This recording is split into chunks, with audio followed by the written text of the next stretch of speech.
So now that we have actually identified the energy blockages, we have to really consider where they came from. Did they come from an emotional upheaval? Did they come from something within our lifestyle? What did what caused it? What was the meaning of it? What can we learn from it? Many of the things that people forget in the work that we do is that everything is a lesson. And until we learn that lesson, until we really grasp it and move through the situation, move through the problem, it's going to keep showing up in our life. It's going to continue reminding us that we haven't completed this aspect of our journey. So what I ask you now is when you went through that scan, when you identified the parts of your body, whether it be the energetic body or the physical body that felt blocked, that felt pain, that felt discomfort, or felt any kind of tension. What can you tell yourself about that? Ask yourself about that. Where did that come from? A good example for this particular talk right now is I noticed the pain in my ankle.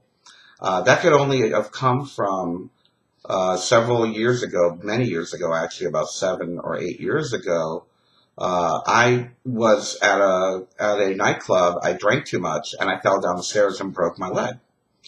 And that was kind of a wake up call to me, an embarrassing wake up call at that, because I had broken my leg in three parts.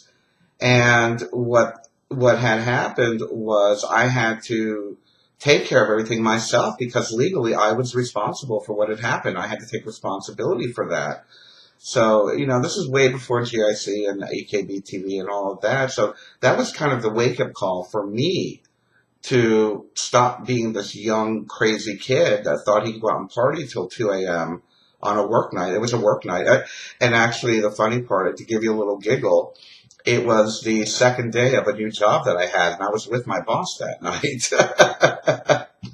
So he knew. He's like, oh, great, now he can't even come to work. He just started, he can't come to work. But, well, he was drinking too, so, However, the reality of it is it was a wake-up call for me. It was oh my gosh, now I physically hurt myself. This is not good.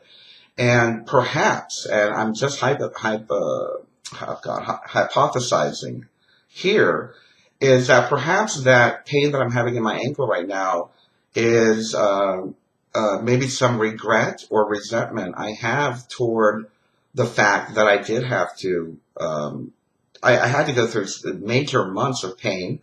I had to go through lots of humiliating experiences. I had to explain what happened. I was turned down by several attorneys to take the case, to be able to pay my medical bills. Hospitals wouldn't take care of me. Doctors wouldn't take care of me. In the end, I ended up having to buy my own orthopedic air cast and whatnot. And I mean, no one ever really, I never got the proper medical care, that normal modern people would get with insurance or anything like that. So maybe I'm holding on to resentment of not having medical insurance. Maybe I'm holding on to some embarrassing situation. Perhaps I felt embarrassed. So these are things that I'm going to need to ponder over the coming days and figure out, is that the cause of that? Now, the same thing goes for anything that you might have felt, those of you that are watching and listening. Is that pain in your shoulder from an accident? What caused that accident? Is that tightness in your chest from a particular episode that happened in your life? Is the tension you're feeling in your hips from a particular episode in your life? Now, when we're talking about pain and injury and things like that, those are medical issues. I understand that completely. However, a lot of times people feel and want to believe, especially living in 3D, that they are not responsible for that injury. And again, I'm not saying that if a nuclear bomb blows up and rips your skin off, that you're responsible for it. But I will say that a lot of times these accidental things like what happened to me were self-induced. A great example, and this is a very controversial example actually, is recently we had somebody on GIC Radio on the Roxy Lopez show, a cancer survivor. And one of the theories that she perpetuated and shared was that people identify with the illness and then they become the illness and they don't want to let go of that identity. So maybe we're identifying with that pain in our hips and, oh, what happens if I don't have that pain in my hip anymore? That's not me. I have pain in my hip, or I have a bad back, or I have a bad neck, or all of these things people start to identify and take it on as a part of their whole. And it's not a part of your whole. It's literally you drawing it in because you've given it personality, you've given it life, you've given it the ability to remain a permanent fixture, whether it be in your body or in your life.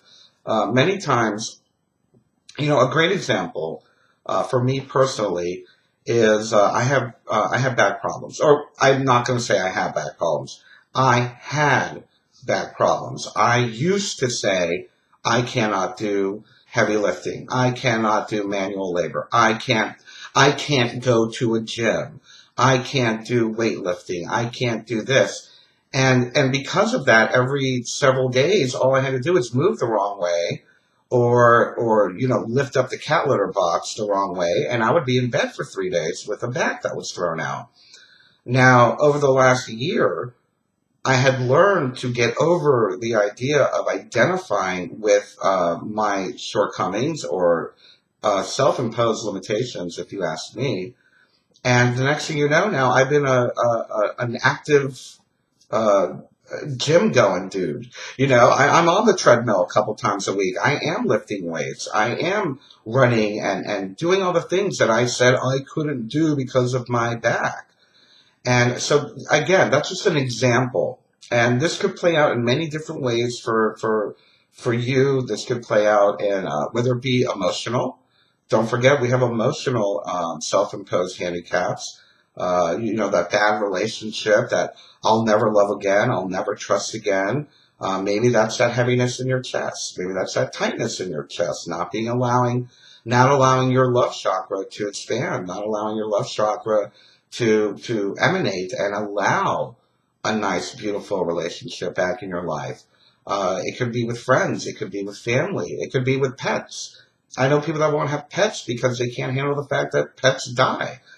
And, but in the meantime, you're missing out on the beauty of the experience of having an animal, having family, having friends, having a relationship, a loving romantic relationship.